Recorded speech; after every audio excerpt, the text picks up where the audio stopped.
আসসালামু আলাইকুম ওরহমতুল্লাহি ওয়াবারকাতু। প্রিয় দর্শক বন্ধুরা, আপনাদের সবাইকে জানাই স্বাগতম পবিত্র রুহানি আলো ছড়ানো আমাদের প্রিয় ইউটিউব চ্যানেল রুহানি বার্তাতে। এখানে আমরা তুলে ধরি আধ্যাত্মিক সত্য, আত্মশুদ্ধির পথ ও তরিকে মাঝবান্ডারিয়ার সোনালী ইতিহাস।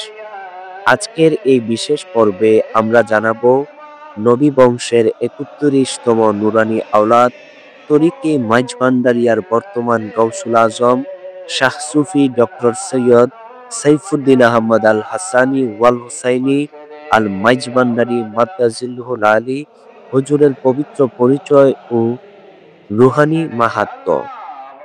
বংশ ও পরিচয়।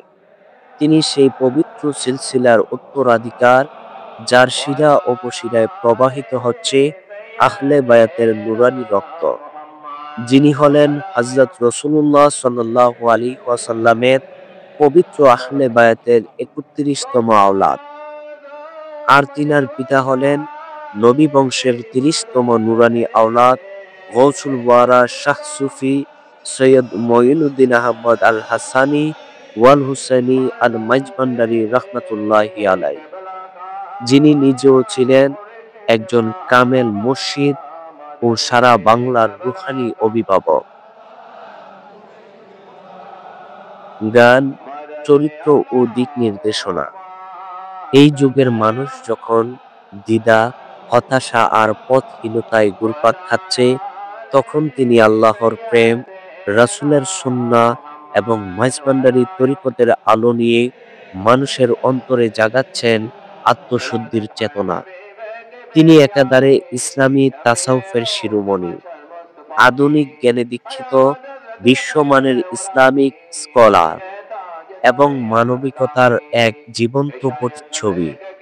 তিনার হাত ধরে ফিরছে মানুষ আল্লাহর পথে। তিনার জিকির, দোয়া ও নির্দেশনায় জেগে উঠেছে ঘুমন্ত আত্মা।